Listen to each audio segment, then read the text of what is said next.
Welcome back to a fresh video. Hope you've all had a good Christmas. This is the week after Christmas, but this is recorded the week before Christmas. We're trying to have a mad weigh-in, get rid of all the scrap, all the bales, the wiring loom, the alloys, the starters, everything. Everything's going. So we're going to show you a bit of that. We did actually weigh in the wiring loom yesterday, which you've probably already seen. And I did say, guess the weight, and the winner will receive a black Baxenden car breakers bobble hat. So get it in the comments, the weight. I said I'm giving away a hat, John, to the winner of the loom bin. A bit expensive, aren't they? So yeah, it's going to be busy. Oh, how we manage. How Chris taking an hour to load a bin. Give over an hour. Oh, that was fast, that. Yeah, It took me an hour. You've got to give him credit, it's no. getting better. Yeah, I'll tell you what. It took me 15 minutes. No, half 15 minutes. an hour, you What time lunatic. is it now? It's half past. Oh, right, yeah. Yes. No, listen, that's not bad at all. No, it's not. There's 4 Arctics today. Are you ready for him? Yeah. Why are you shaking a bit? Have you told John what you did as well? Have you told John what you did yesterday as well? No, I haven't. I'm going to give you time to confess. I'm not going to tell him Why anything. not? On camera. I didn't do anything. Did it cost money? Not yet. If you fix it, yeah. What do you mean not yet? If you repair it, yeah. Right. No. Chris, come on, So confess. when I was loading the other bin, You've hit a pipe. no, I haven't hit a pipe, no. I was pushing Where's- the bales where's down, John? the top bales, because I have them upside down. I hit the strut fired off and went right through the window. Ooh. You must crack the window. Crack the window, That's yeah. cost money. Yeah, no, only when you fix it though. Only when you fix it. It's all right. Yeah, it's like my screen on my computer, isn't it? Yeah. So there's 2 cracks straight. My window's like going, John. I have to sit like that to see one side, to see the other side. Do that again, Chris. No. So anyway, I'm going to quickly show you Nathan stripping an engine now from start to finish. Give you a bit of an insight of how we do things. Also, Flash Gordon, I know you've ordered some merch, but make sure you get some more down here, and everyone else. Visit the store, bcbmerch.co.uk. Fresh stuff arriving every month. Right, we've got a 61 plate Insignia coming in. I've got to do an engine drop on it. It's for the college. I think we're donating it so all the students can actually learn how to do a bit of spannering. So we'll get it in the garage now and get it dropped.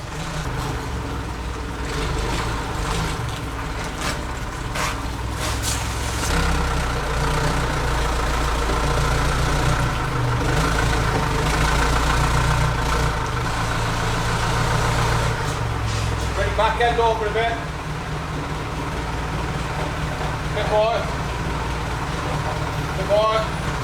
That'll do you.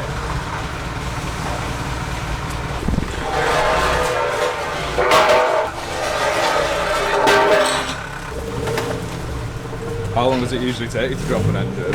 On an Insignia normally around about, say, 40 minutes or so. Try and do it a bit quicker if we can today.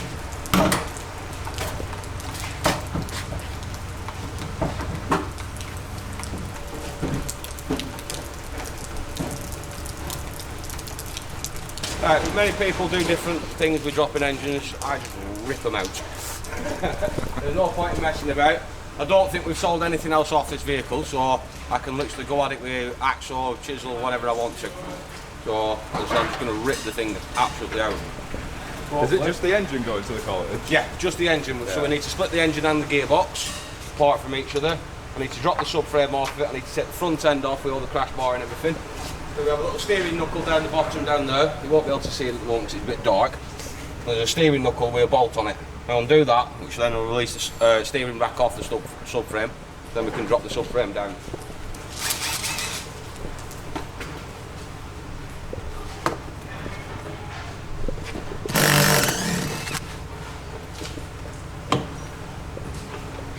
Right, that's the steering knuckle undone.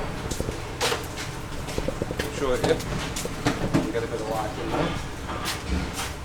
You can see it down there now. The steering knuckle is just flopping about, disconnected off the subframe.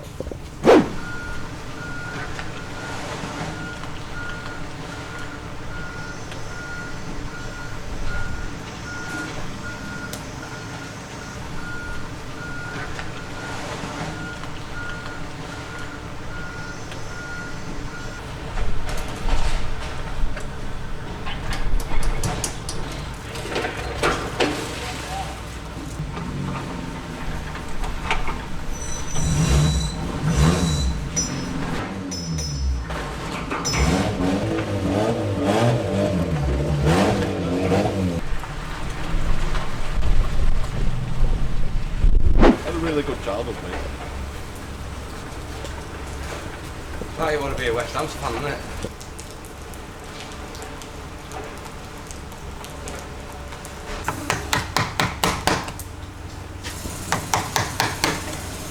These are just the plastic clips off the bottom of the bumper. That's it. I do have proper clip tools to take them out, but that takes time. Best clip tool is an hammer and a chisel.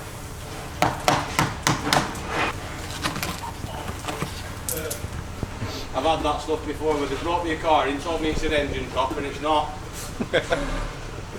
How far into it were you when they told you A that? few times I've actually had the engine out top floor. Done. Then get told, oh no, we've sold dash.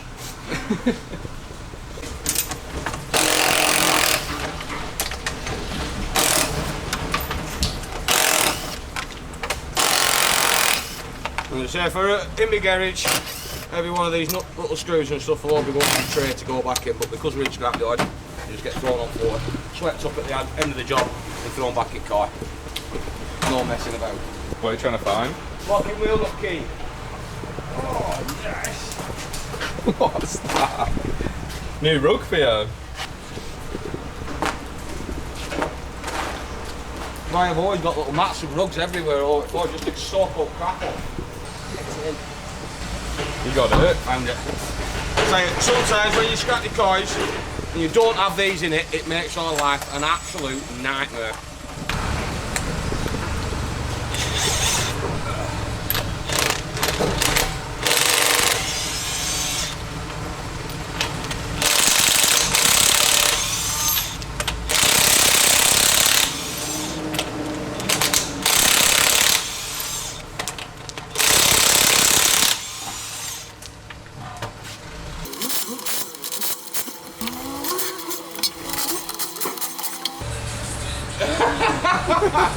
Things I have to put up here.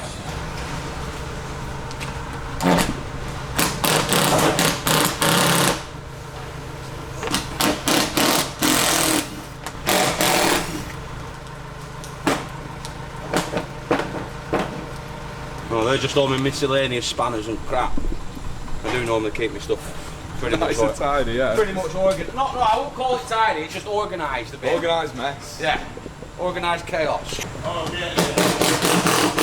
How is it you're looking for your P45, lad?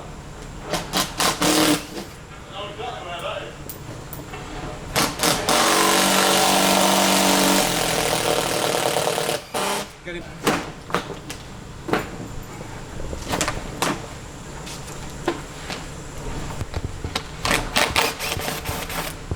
Bring her down and rip her off.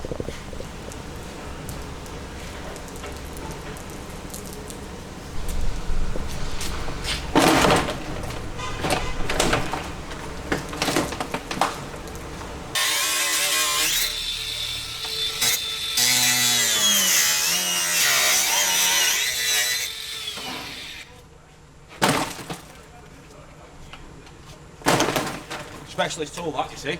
Very specialist. Well, my mum told me I was special anyhow.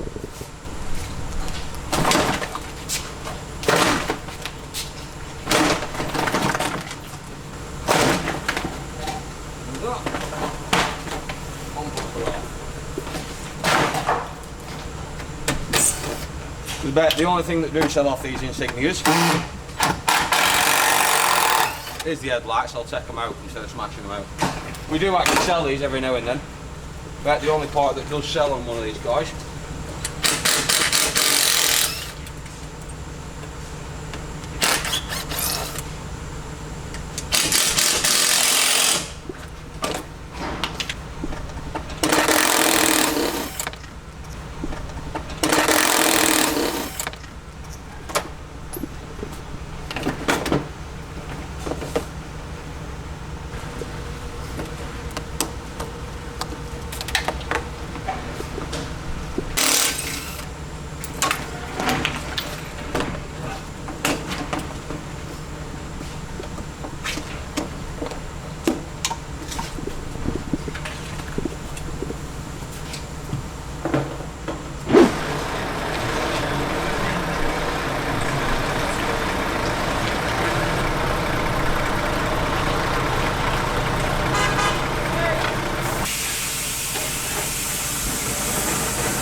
cut, undo all the engine mounts, the bottom engine mounts.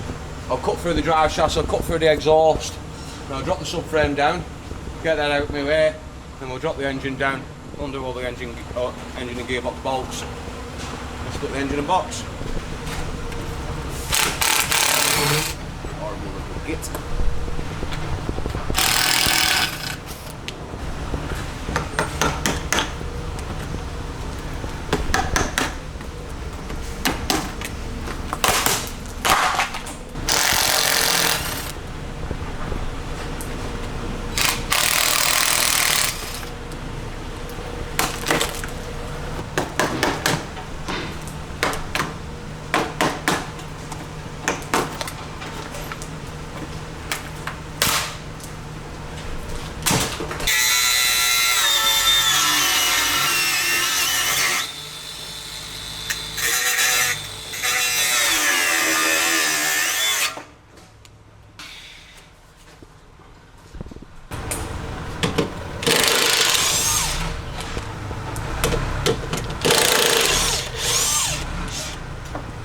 That just spin around like mad. Yeah. Medford job.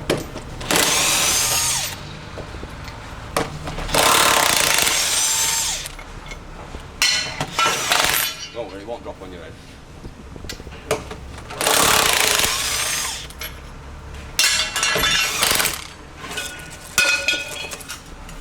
Big knocking stick.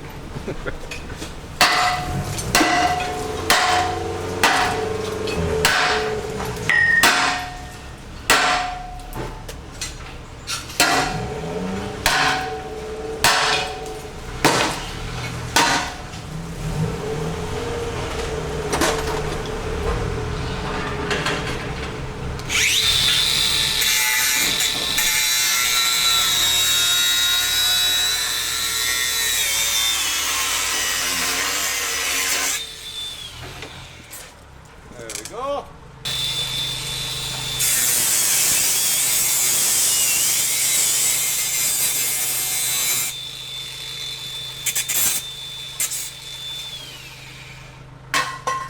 Exhaust is out my way now. Right, drive shaft next. I'll cut them about there and there. Right, so then we can drop the subframe down, that'll be out my way, and the engine can come down. Bring it down. So the only thing with being vertically challenged, you have to bring the ramp up and down that many times. It's either that or you're standing on your tiptoes all the time.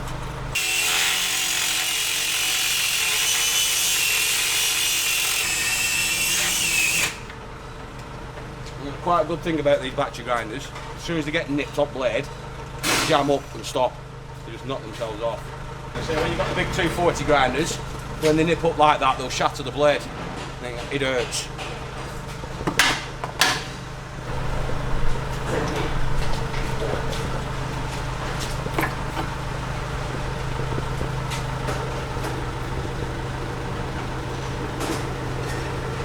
So I don't cut all the way through. I'll leave a tiny little bit on the end there, and I'll just break it off. It saves it nipping up badly and shattering the blade and knackering the blades up then.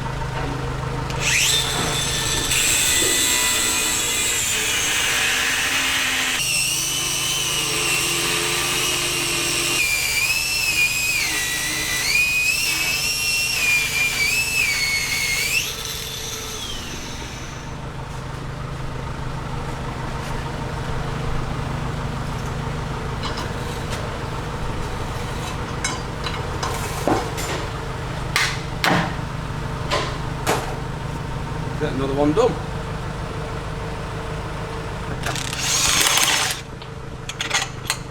I'll only make you 40-minute job take 2 hours. Oh, no, yeah. Well, that's the thing, it's going to take me a lot longer now. We're having to guide you through it. It's like taking an apprentice on. But I don't have to do as much shouting and screaming with you. I'm only bringing it down to there. We've got one here. But with it being so close to the subframe, I can send a long extension bar right down the side of here and get down to it that way. Vice versa, I could get an extension bar. There we go.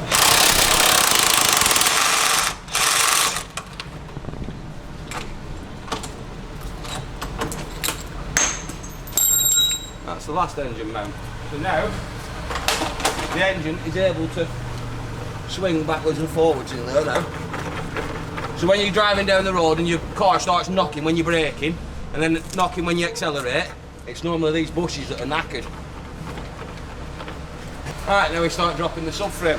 Now the way I tend to do this, I like a lot of my work to be done from underneath. So take one bolt completely out, put it in a couple of threads. Do the same with the opposite diagonal. Take it completely out, remove that little plate, you don't need it. And pop it in a couple of threads. It doesn't have to be in 4, just as long as it's got a couple of threads that'll hold the weight. And now you can remove that one completely. Remove that one.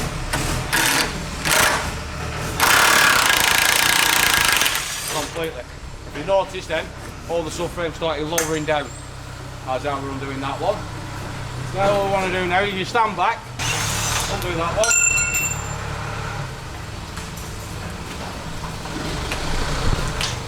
Then undo that one.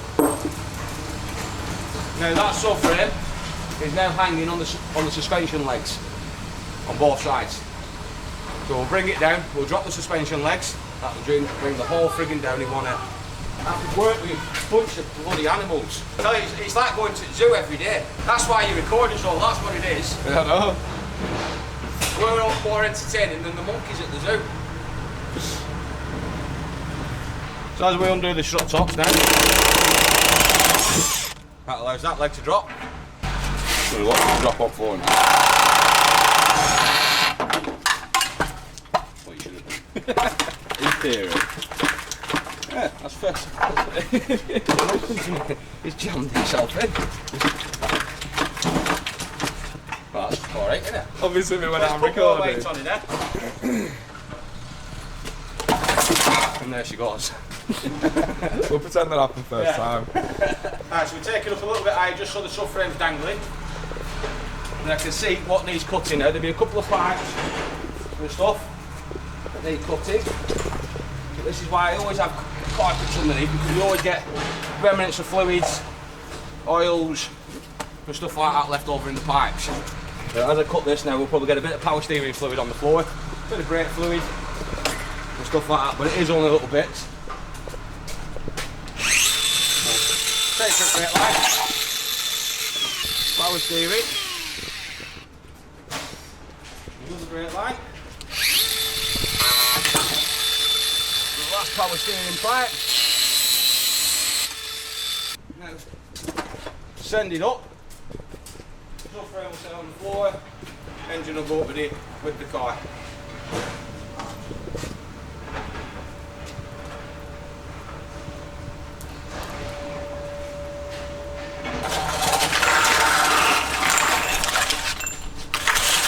Little levers.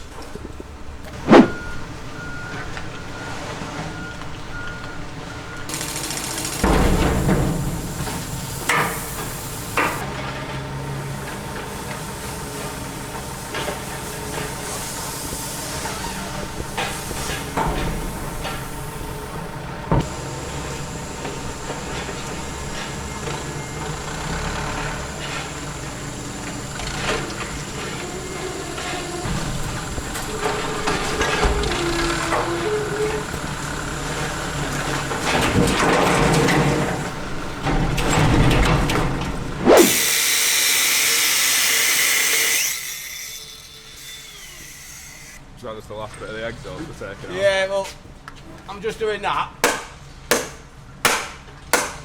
to make the job a little bit easier for me when I come to drop the engine. So otherwise, the engine will be sat on the exhaust. Yeah. We can get this little bit off.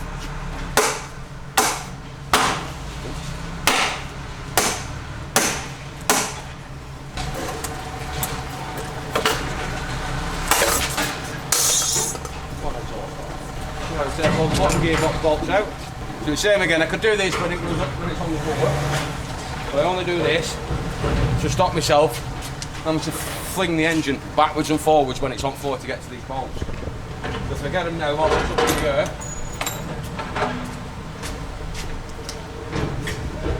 And so it make the job a lot easier for me. And little things like this where your experience of braking comes in handy. And like a few times Mark, who's not as experienced as me and Stuart, who's dropped engines, and it's took him ages throwing the engine about up and down, left and right, just to get all these little nuts and bolts at the bottom. And so if you take an extra 10 minutes doing them now, saves you having to do them, then you up the top. How many engines do you reckon you've dropped in your life? In my life? In your life, go on. Oh, Roughly.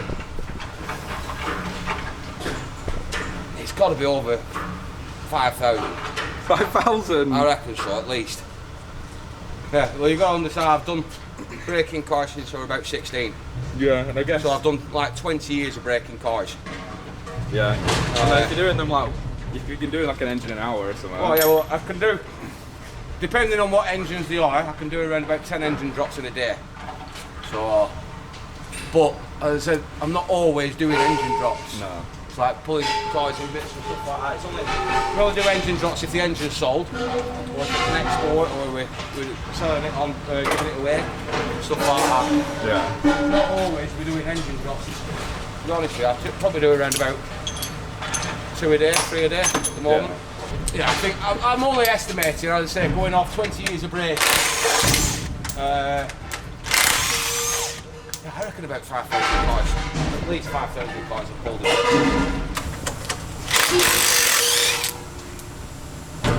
Right, and then we're done for the bottom. We drop the engine.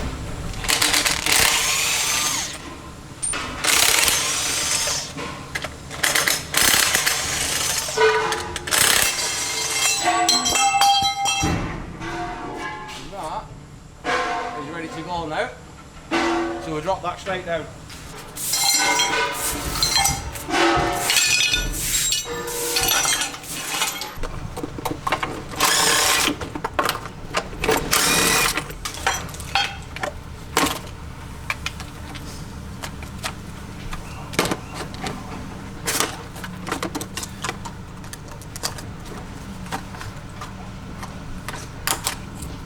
And a lot of scrap yards will just cut straight through the cables and all the wiring in the car for the engine. We tend to try and take them off and send them with the engine. So it's basically a plug and play. So when you drop your engine, you just undo these plugs, drop the engine down. When you get our new engine from us, you'll be able to just lift it straight in and plug the tops in, and that's it, you're away you go. And a lot of scrap yards will just cut through that big wiring loom there, and then you're having to go all round the engine, unpick every single bloody plug off the engine, same with your engine, and having to put your wiring loom back onto it. So the way we do it, we tend to do it this way, saves you a job.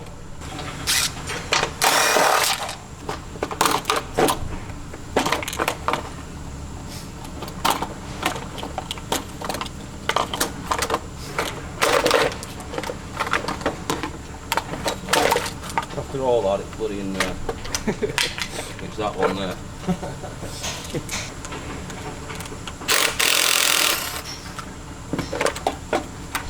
There we go. Full complete wiring loom now with the engine. So it's literally just a plug and play. Nothing's been cut.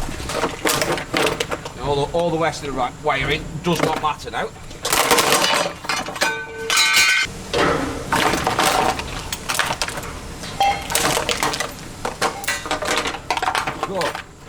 All that's just so I can expose the top gearbox mount, which is there. So if once I undo them 3 nuts, that's that side of the engine down.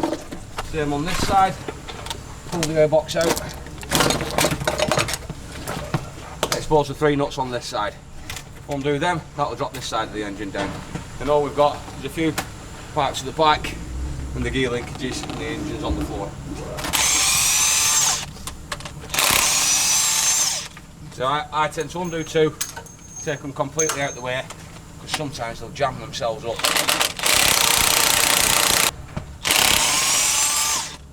1,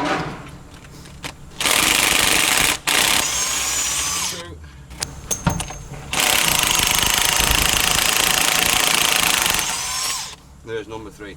Now it's jammed itself up on the side of the car there because of the angle it's come down on. So the engine mount here is jammed up against the side of the car. So all I have to do now is lift the car a little bit and it'll unjam itself and drop to the floor. Right, so, and as we let it down now, you can see the engine starting to float a little bit. So that means it's catching on pipes, all these lot. We just need to cut them and the engine will keep dropping down.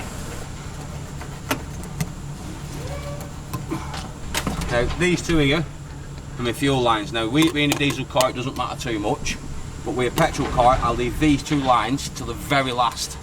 I said because I need to now go in with my grinder, cut these brake lines, gear linkages and stuff like that, so they're all going to be sparks. So I'm always trying to leave my fuel lines to the very last thing. Gear linkages up. Now these power cables here, these are just for the alternator and the starter motor. Now because when we send engines out, we don't send them with the alternator and starter motors on. It's still a complete engine, but the auxiliaries aren't included. So as I said, because of that, I just cut straight through.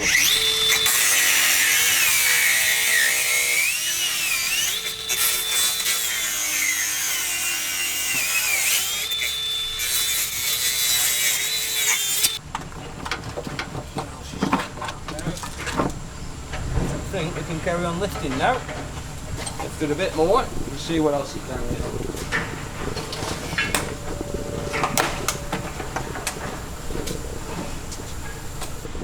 A lot of it now will be just dangling on little earth straps, pipe work. I think that's pretty much it, except for the diesel lines and the vacuum pipe.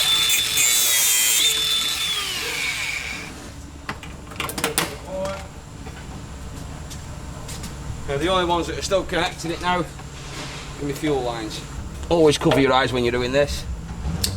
You get splays of fuel everywhere. And that is engine down. So now we lift the car up completely.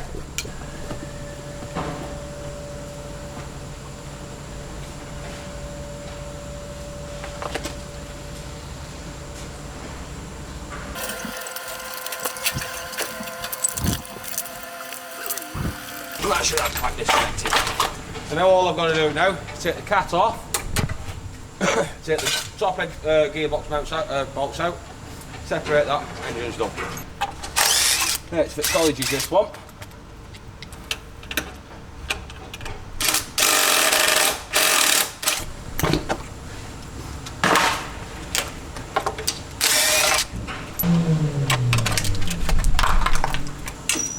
Now these bloody clamps are the bane of my life. I know that you can get specialised tools to remove them, but I don't have one. So my specialised tool to remove it is just a grinder. But you have to do a bit of precision cutting because you don't want to damage your turbo. So I normally come up on an angle. Now this side I'm not too bothered about because this is the cat side. Now we only wear these in, we don't sell them. Like so. Spin it round and off she pops. If I ever meet a car engineer, people that design these things, I'm going to punch him. Make him feel all the pain my knuckles have felt over the years. There she goes.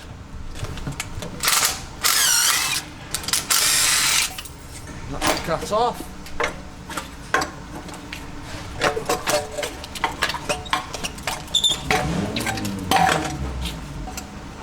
That's the cat done.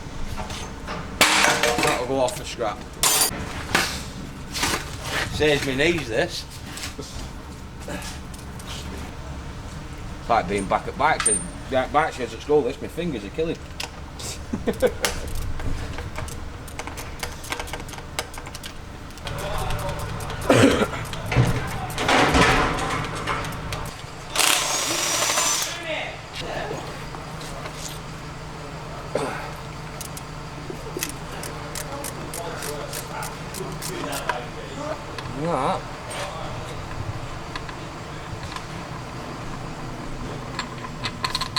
That is that.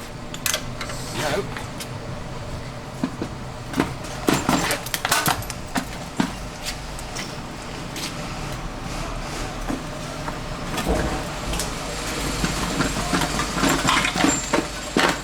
One gearbox split. Done. Now I'm going on the brakes actually in a bit.